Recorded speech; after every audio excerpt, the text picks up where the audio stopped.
Good afternoon. We are the Susquehanna University Enactus team from the heart of central Pennsylvania. Thank you for allowing us to share how our Enactus members saw opportunity, took action, and enabled progress to empower people in need during our 14th year at Susquehanna University. Susquehanna University is located in Selinsgrove, a small Pennsylvania community of over 5,300 residents, and is positioned along the banks of the beautiful Susquehanna River. The unemployment rate in Selinsgrove is currently 3.85%, with an average household income of approximately $38,000, which is far below the Pennsylvania state average of over $53,000. Susquehanna University is a selective college that prepares students for achievement, leadership, and service, with more than 2,200 undergraduate men and women from 33 states, the District of Columbia, and 23 countries. Our Enactus team currently has 60 active members in a variety of different majors, including chemistry, education, business administration, economics, and communications. As Susquehanna's presentation team, we are proud to share our project achievements throughout the past year. My name is Alex Moyer, and I'm from Selinsgrove, Pennsylvania. I'd like to introduce Elaine Magnata, who is from Tafton, Pennsylvania. Thank you, Alex. I'd like to introduce Kristen Bryce from Danville, Pennsylvania. And it is my pleasure to introduce our media specialist, Natalie Christopher, from Newfoundland, Pennsylvania. I would also like to introduce Anya Dunn. Her home is North Granby, Connecticut. Hi, and I'm happy to introduce Brandon Jackson. Sturgis, Pennsylvania is his hometown. And finally, I'd like to introduce Corey Losh, who hails from Millerstown, Pennsylvania. Thanks, Brandon. Our members have been very dynamic this year in identifying people in need, creating initiatives on their behalf, and achieving sustainable goals by spending 1,789 hours designing and implementing 11 projects that have directly impacted 33,174 people in need. Our 2015-2016 project audiences include several distinct demographics, and our initiatives range from inspiring young businessmen and women in Peru to empowering local at-risk women with business skills and career paths. In September, we dove into our Business Bookbags project when our very own VP of Operations, Alex Moyer, came to us with the opportunity of helping the poverty-stricken mountain town of Yupa, Peru, by partnering with Koreatsu, a group dedicated to strengthening faith and community. My Enactus team recognized this as a great opportunity to bring to the children of Yupa original coloring book stories created by Enactus members involved with our Business Bookbags project. Integrating elements of the Peruvian culture, members realized that a story based around soccer and saving money would be an effective and entertaining business lesson for the children. Then the action began. The story centered on and narrated how a young boy named Julio should save his money to buy a soccer ball to share with his friends. Once completed, Kelly Jacquer, an Enactus accounting and Spanish double major, translated the story from English to Spanish so that the children could read about Julio's achievement. With the lines translated, I worked with other members of the Business Bookbags project. We designed pages to go along with the dialogue and then printed the coloring books on our campus. Support with crayons, coloring pencils, markers, and erasers, the Enactus Business Bookbags headed to Peru in December with Alex and his Koreatsu team. At the first session, the town school principal introduced Alex and the story to an audience of 40 students. Realizing that the story involved soccer, students were captivated. Also, they were excited to have a book and crayons to capture Julio's success in color. The word spread quickly about the book and the story of Julio, and the next day, over 100 students arrived at the school. The story about Julio and the soccer ball was a huge hit. Students benefited from our members' publication in the small village of Yupa in Peru, 3,400 miles away from our small town of Selinsgrove, Pennsylvania. Importantly, I learned about the students' cultural code. Seeing the children share the books and coloring pencils, I witnessed the Peruvian value that if one person is lucky enough to have something of enjoyment, then it should belong to the whole village rather than to just one individual. The efforts of 4 members of our Business Bookbags project encouraged 140 of the children of Yupa to attend school and break the cycle of illiteracy and low education rates. Another opportunity we have cherished this year includes a remarkable group of exceptional students from the Selinsgrove Area School District. The Seals Den project connected us with a group of special needs students and provided us with several opportunities to impact their lives and careers. As a first action, Enactus members visited these students at their Seals Den Center, a transitional downtown Selinsgrove facility where students apply life and independent living skills, as well as gain career-oriented experience. Visits to the center included sharing meals with the students, conducting seminars that interview and resume skills, and exploring career possibilities that Susquehanna University extends in food services, housekeeping, grounds maintenance, and detailing vehicles. Additional actions included visits to our campus, where they enjoyed lunch in the cafeteria, met with the cafeteria manager, and completed tours of the cafeteria's facilities as a future employment opportunity. Another visit to campus involved 32 students becoming artists for a day and completing their original painting of a Liberty Bell plaque. Under the supervision of Mrs. Annie Azumi, an artist who owns the local Barn Owl studio, 20 teachers, support staff, and nurses, and 6 Enactus members, the Seals Den students applied their creative talents as a part of an American history lesson. SU Enactus members were also active in supporting the Seals Den students in their Seals Den Cafe initiative, a project in which the learning needs students plan, prepare, and serve an open brunch meal to the Selinsgrove area high school community. Every other Friday throughout the school year, the Seals Den students hold this brunch and host up to 150 students as they apply entrepreneurial, culinary, operational management, and mathematics skills. Also, Enactus members provided t-shirts for all the remarkable entrepreneurs, as well as chef hats and aprons for the cooks and food preparers. We also trained students for and then purchased technology to support the ordering and purchasing processes for the cafe patrons.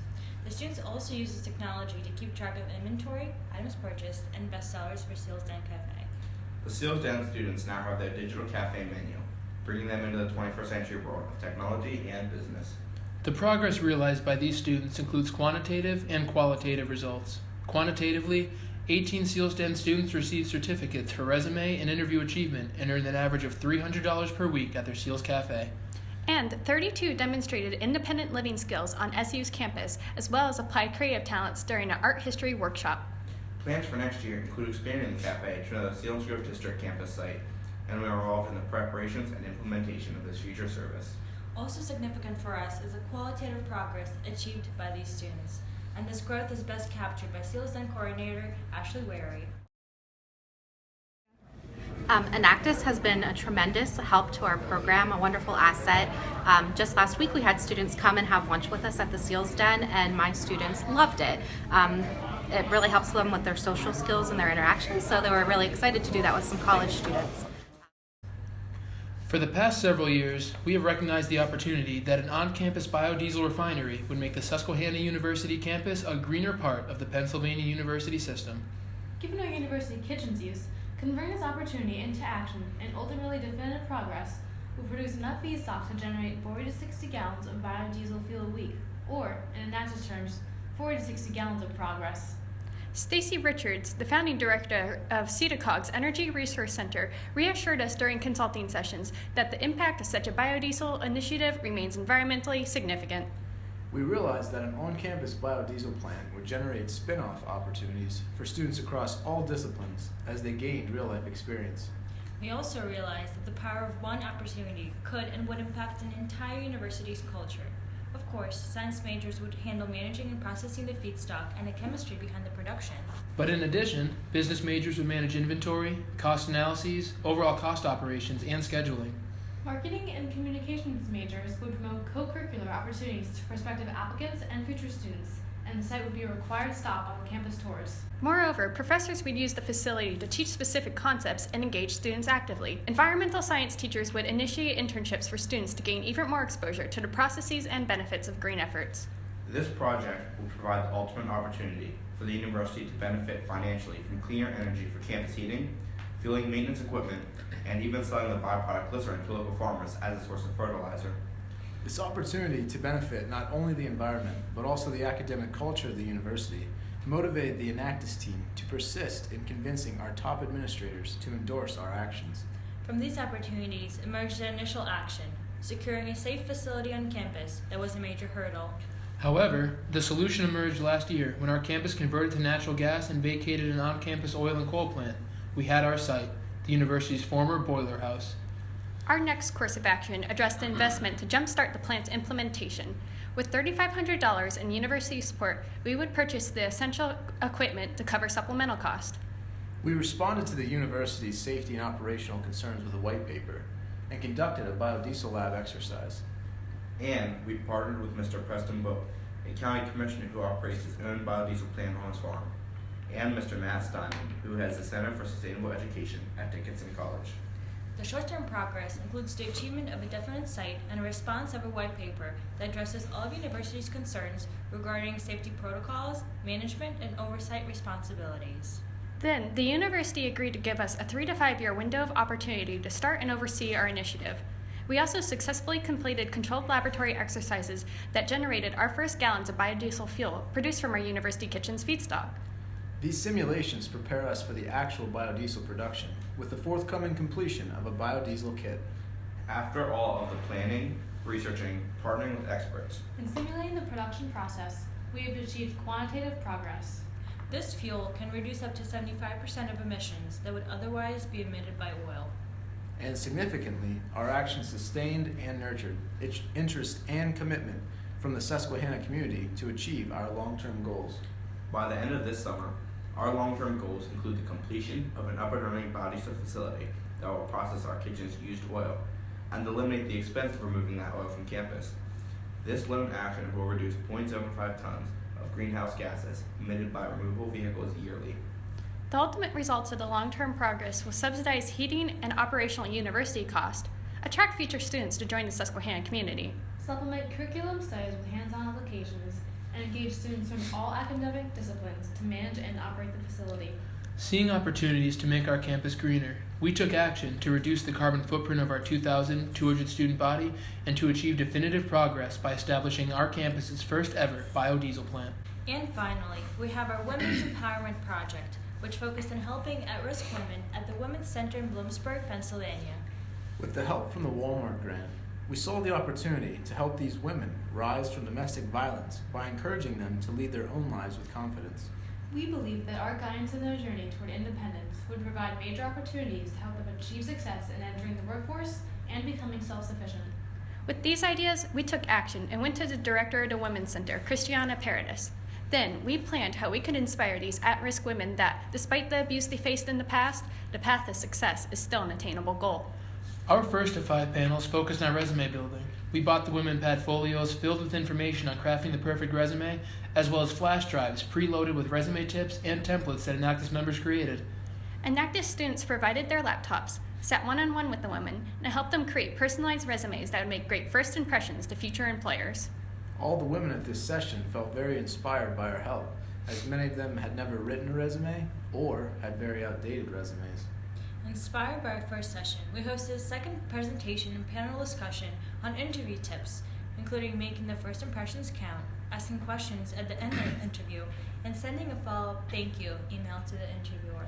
Building on the interview portion of our series, we then focused a third session on mock interviews, during which SU Enactus members did one-on-one interviews based on the careers the women wanted to secure.